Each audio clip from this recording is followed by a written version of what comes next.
Hello, welcome to another tutorial whereupon which I give details of the secrets behind the slime.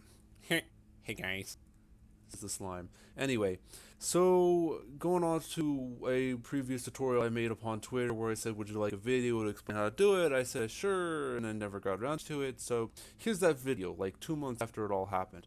I have no idea how long ago it was. But this slime is very straightforward. And you say, oh, it's kind of cool, but what does it do?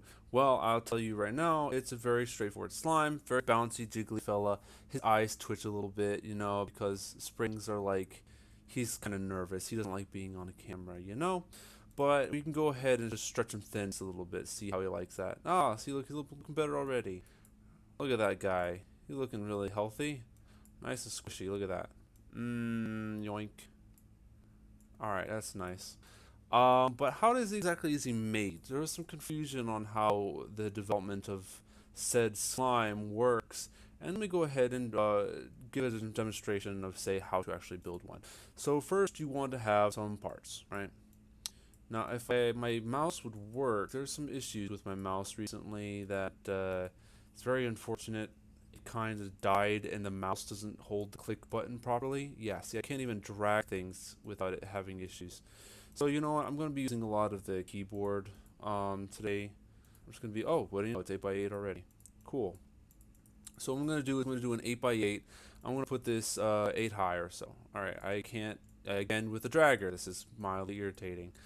And then I'm going to go ahead and duplicate that and make this 8 tall. If I can, 2, 3, 4, 5, 6, 7, 8. And I'm going to put you actually inside that block. See, now what I did with here, I think I did a 9x9. Yeah, I did 9x9, but it doesn't particularly matter as long as it's square. Technically, you could make it rectangular. Actually, no, you can't. Well, you can, but you'd have to mess with the formula a bit. So what happens here is this is known as the outer edge. The square cube here, we're going to make it uncanny collide true, and we're going to make it anchored, I think, if I remember correctly. Yeah, it's going to be anchored, and you'll see why later. This outer edge is going to be the main part of the slime that you see. It's going to be bright green. I'm going to make it like that. And these tops and bottoms here, I'm going to call this one bottom. I'm going to make this one top, if I can click it. You gotta love that beautiful mouse glitching. The wires aren't connecting, therefore you're not actually clicking things bug, right? Yeah, not exactly your favorite kind of dealio. Alright, so next thing, you want a spring and you want a constraint. Now, what you gotta do with springs is very easy. You just gotta go ahead and click, create, and then you go to, not attachment, we'll go with the spring. And you wanna go for the center, obviously. I'll show you why, tell you why in a second. Why don't you say tiger? Why don't you just have a spring in every single corner? And I'm like, yes, that could work, but you'll still have to use a constraint here, regardless. I mean, it's not going to change anything, so you'll have to use it so it doesn't, fall over or glitch out oddly, as many of you are probably well aware. Prismatic. It's called a prismatic constraint. You want to go ahead and select the same attachment piece on the top and the bottom. Now this is important. This is where a lot of you mess up, honestly.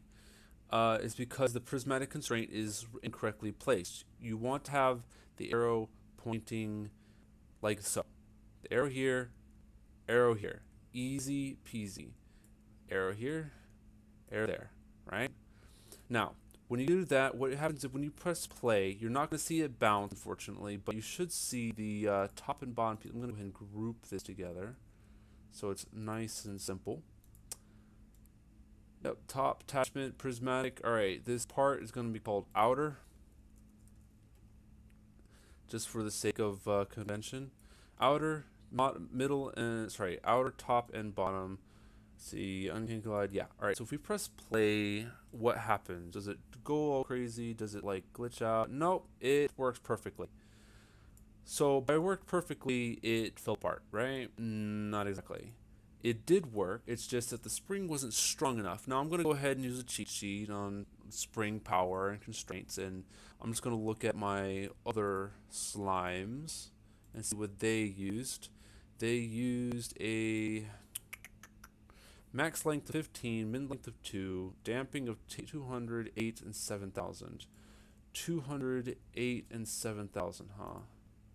Do 200, 8, and 7,000. Right, and it had, if I remember correctly, derived current length, I guess, limits enabled. Ah, there we go. Max length of 15, I believe, and a min length of 5, was it? Let's see, trying to remember off the top of my head. 2, min length of 2. So basically it's 5, but in a mirror. If you haven't looked at a 5 in a mirror, it looks kind of like a 2. Either that or when it's upside down. I don't know. Depends on your handwriting. Anyway, so let's go ahead and give that a look. See what it looks like when you press play. Looks great. Alright, so now for the fun part, and this is where it gets, okay, so if you were to go ahead and select this item and go ahead and push down on it, it makes a nice spring. You pull up and you let it land, it does this, you know, you have the main physics portion of it down. Now to make it look good, this is where you want to use a little bit of scripting magic, of which I'll just show you instead of typing myself. So I'm going to go ahead and bring this guy out. This one has a inner and an outer. The outer is, you know, what you saw here before. But the inner is basically a duplicated block with one size smaller, aka 0.5 size smaller all the way around the cube, but still centered and around the middle. So we're going to open up the script. It's very simple. On run, every frame, or rather every single time it steps, which is, you know, 1 frame rate per server tick. I guess it's like 30 frames per second on the server, I believe. I'm not sure. I know it's 60 for the client, but I think it's like 30 for 30 per second on the server. Not quite sure about that, but it's use whatever you want. You can use Heartbeater, I guess, if you want. Ooh, excuse me. But here you go. Top, bottom, outer, inner. Easy peasy. And this is the kind of trick. You need to get its mass. In terms of formula, a mass is height times its width. Or depth, if you want to think about it. But if it's a square, it's the width times width, which is just, you know, width squared. So in other words, if you want to figure out how wide this object is going to be based off of how you stretch it, as you saw before when I was playing around with him earlier, if you want to know how wide he is, then first you got to figure out the formula, and there you go, and then you just do some algebra and you figure out, hey, it's the mass divided by the height raised to the power of 0.5, which is the same thing as saying the square root. So every frame, I'm going to get the top of the C frame and the bottom of the C frame. I'm going to figure out how tall it is, because that's how much you're stretching it by. You're going to stretch its height, because that's the one that's changing by your means. And then it's going to figure out the width, which is using the same formula. And by that same kind of idea, the outer size is going to be the width, height, and width. And the inner size is going to be the outer size, you know, with one size smaller, so it's constant. And here's the thing, though, because we set the minimum size to 2, that means it won't ever reach 0, I think. Yeah, no, because it set the minimum height to 2, then I don't think you'll ever reach a 0 size for the I don't know. I haven't figured it out yet, but I'm gonna be doing a live video, so you can't exactly spend the time now. But this is where we set the C frames, where you just literally top C frame, blur, bottom C frame, and the middle. This is a fancy way of just saying, hey, put it smack in between the top and the bottom pieces. Put it between the top and the bottom piece, and you're good. And then put the inner C frame in the same place.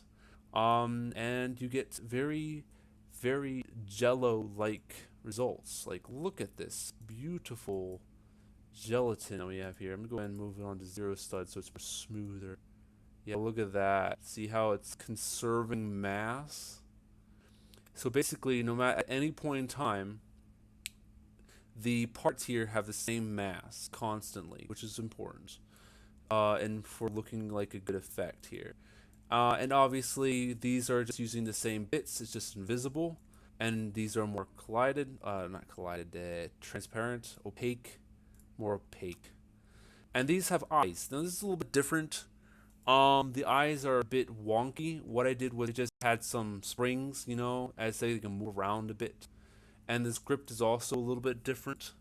What I did was I just put a little bit of connections to the spring constraints, and every single random tick, or rather 1 in 5 chance every single tick, it will go ahead and change the length of the spring so that it looks like they're shifting around But that's all I got to show you for today. Hopefully this makes sense and you can follow my exact instructions to figure out how to exactly make the slime.